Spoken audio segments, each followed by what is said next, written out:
안녕하세요. 저는 이비학원에서 10일 수업을 통해 면접을 준비해 고려대학교 서서문학과 3년 특례 특별 전형에 최초 합격한 입니다. 저는 해외에서 오랫동안 생활하면서 문해력과 생각을 논리적으로 정리해 표현하는 데 어려움이 있었습니다. 한국의 입시 체계나 면접 방식에 익숙하지 않았고 특히 면접 준비에 대한 두려움이 컸습니다. 하지만 학원에 직접 가기 어려운 상황에서 줌수업 가능 학원을 찾아야 했고 여러 학원 사이트에서 합격 후기를 읽어봤고 정말 연구대 재심은 면접에서 압도적으로 후기가 많은 이비학원에 전화했고 원장님과 상담 후 7월부터 10일 줌수업을 추 선생님과 진행하게 되었습니다. 이비학원의 장점은 우선 1회 수업으로 선생님과 수업해보고 그 선생님과 계속할지 정할 수 있다는 점이었습니다. 부담 없이 1회 수업을 신청했고 추 선생님과 1회 수업 후 매우 흡족한 마음으로 추 선생님과 추가 수업을 계속해서 진행하게 되었습니다. 면접이라는 것이 단순히 지식을 아는 것만이 아니라 그 지식을 정리해 제한된 시간 안에 잘 전달하는 능력이 중요하다는 것을 수업을 통해 느꼈습니다. 추 선생님께서는 단순한 지식 전달이 아닌 제가 면접 질문에 어떻게 대응해야 할지, 어떤 방식으로 글을 읽고 나의 생각을 표현해야 할지 세심하게 코칭해 주셨습니다. 특히 저의 답변 하나하나에 대해 구체적인 피드백을 주시고 문제의 핵심을 짚어주셔서 제 약점이 무엇인지 명확하게 알 수 있었습니다.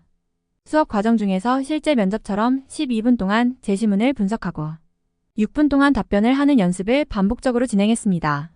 처음에는 시간이 부족하고 너무 긴장되어 제대로 답변을 마치기 어려웠지만 추 선생님의 격려와 피드백 덕분에 점점 자신감을 가질 수 있었습니다. 특히 추 선생님께서 항상 강조하셨던 긴장할수록 문장을 짧고 명확하게 끝내라는 조언이 실제 면접에서 큰 도움이 되었습니다.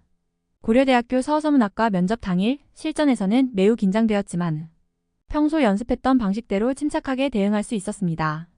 면접에서 다뤄진 제시문들은 다소 어려운 주제였지만 이비학원에서의 수업을 통해 미리 준비된 덕분에 문제를 풀어나갈 수 있었습니다.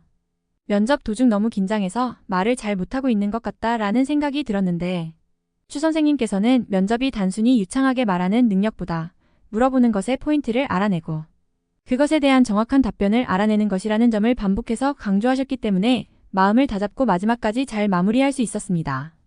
실제 면접 상황 정리. 대기실에서는 물 정도는 마실 수 있었고 안내사항에 나와 있었던 물건들을 제출해야 했습니다. 블라인드 면접이었기 때문에 배정된 번호와 면접 순서는 달랐습니다. 감독관분들께서 순서는 알려주시고 화장실도 자유롭게 다녀올 수 있었습니다. 순서가 되면 제시문을 푸는 교실로 들어가서 앉은 후 소지품을 내려놓고 수험표와 필기구만 꺼내놓고 12분 정도 대기합니다. 필기구가 없으면 달라고 해도 괜찮았습니다. 교실 앞에는 12분 타이머가 노트북 화면에 표시되어 있었습니다. 면접 시에는 타이머나 시계가 없어서 시간을 맞추기가 어려웠습니다. 6분을 다 채우지 못하면 교수님들께서 아직 시간이 남았는데 더 할 말이 있냐고 물어보시거나 추가 질문을 하십니다. 제시문과 답변. 시간이 많이 지나서 기억이 희미하지만 최대한 기억을 끌어낸 내용들과 추후 더 생각을 정리해서 쓴 내용들입니다. 마이너스 제시문 1은 물건의 노비라는 주제로 사용하지 않는데도 아끼는 물건을 전시하거나 닫기만 하고 사용하지 않으면 아무 소용이 없다는 내용이었습니다. 마이너스 제시문 2는 중세시대 농노제도에 관한 것으로 농노가 영주의 토지에서 일하면서 생산물의 13을 바치고 추가적으로 다른 시설을 이용하는 비용을 따로 내야 했던 제도에 대해 설명했습니다. 제시문 3은 분배된 정의에 대한 내용으로 한정된 사회적 자원을 어떻게 공정하게 분배할지를 다룬 내용이었습니다. 문제 1. 노비와 농노의 공통점과 차이점. 공통점으로는 둘 다 자신의 노동력을 타인을 위해 제공한다는 점이 있습니다. 차이점으로는 노비는 자발적으로 일을 하지만 농노는 강제적으로 일을 한다는 것입니다. 분명히 더 말했었는데 자세히 기억이 안 나네요. 유유. 공통점 노비와 농노 모두 자신이 아닌 타인을 위해 노동을 제공하는 구조. 일정한 사회적, 경제적 의무를 이행. 차이점 노비는 개인적 애착으로 인해 스스로 물건을 관리하지만 농노는 경제적 압박과 생계 유지를 위해 노동을 강요받음. 이 차이는 자율성의 차이를 반영. 노비는 자신이 맡은 일이 불공평하다고 생각하지 않고 농노는 자신이 부당한 대우를 받고 있다고 생각할 수 있음. 노비는 그 물건이 자신의 소유이기 때문에 애착을 가지고 자발적으로 일하는 반면 농노는 타인의 재산을 위해 억압된 위치에서 일을 함. 문제 2. 제시문 3의 관점에서 제시문 2를 평가. 제시문 3에서 말하는 분배된 정의는 자원을 어떻게 공평하게 나누는지에 대한 개념입니다. 이걸 제시문 1의 물건의 노비와 연결해보면 물건을 그냥 보관만 하고 쓰지 않는 건 자원을 제대로 활용하지 않는 비효율적인 상황이라고 볼 수 있습니다. 분배된 정의의 관점에서 보면 물건이 단순히 전시용으로만 남아있고 실제로 사용되지 않는다면 이건 자원의 불공정한 분배가 될 수 있습니다. 그래서 제시문 1에서 물건을 아끼기만 하고 사용하지 않는 건 자원을 제대로 활용하지 않는 것이라고 할 수 있습니다. 이 물건을 다른 사람들과 나누거나 그 자원을 더 필요한 사람들에게 전달하는 것이 공평한 분배가 될 수 있습니다.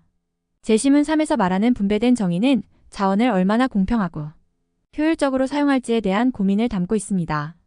이 관점에서 제시문 1을 보면 물건을 그냥 보관하거나 전시하는 건 자원을 제대로 활용하지 못하는 비효율적인 사례라고 할 수 있습니다. 분배된 정의의 핵심은 자원이 필요하고 사용할 수 있는 사람들에게 적절히 나누어져야 합니다. 물건을 단순히 전시용으로만 두는 건 소유자가 그 자원의 가치를 충분히 활용하지 못하고 있다는 뜻입니다. 그리고 이는 자원의 불평등한 분배로 이어질 수 있습니다. 이런 관점에서 보면 그런 자원들은 사회적으로 더 유용한 곳에 다시 배분될 필요가 있습니다. 예를 들어 그 물건이 소유주에게는 단지 상징적인 의미만 있다면 그걸 더 필요한 사람에게 전달하는 것이 자원을 더 효율적으로 분배할 수 있는 방법입니다. 문제 3. 제시문 1, 2, 3을 활용하여 분배된 정의의 사례를 설명. 현대 사회에서 분배된 정의의 좋은 사례는 기업 내에서의 소득 분배입니다. 제시문 1, 2, 3을 종합적으로 고려해보면 회사 내에서 일하는 사람들은 각자의 직책과 노동량에 따라 소득이 분배됩니다. 제시문 1의 노비처럼 일부 사람들은 자신이 소유한 자산을 효율적으로 사용하지 않거나 노동을 통해 얻은 소득을 본인이 원하는 방식으로 사용하지 않을 수 있습니다. 반면 제시문 2의 농노처럼 특정 집단은 필연적으로 노동을 제공해야 하며 그 대가를 정해진 규칙에 따라 분배받습니다. 제시문 3에서 말하는 분배된 정의에 따르면 사회적 자원이나 소득이 불공정하게 분배될 경우 문제가 발생합니다. 예를 들어 회사에서는 관리직이 상대적으로 적은 노동을 제공하면서 더 높은 소득을 받는 경우가 많습니다.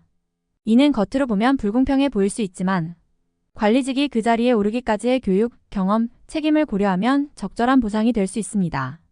그렇기 때문에 분배된 정의의 관점에서는 이러한 고위직에게 더 많은 보상이 주어지는 것이 맞다고 할 수 있습니다. 특례 면접으로 고려대학교 서서문학과 최초 합격이라는 좋은 결과를 얻게 되어 정말 기쁩니다. 이 모든 과정에서 개인 수업으로 제일 큰 도움을 주신 추쌤과 면접 자료를 열심히 준비해 주신 이비의 모든 선생님들 너무너무 감사드리고 저처럼 면접 준비에 어려움을 겪는 학생들에게 이비학원을 추천하고 싶습니다.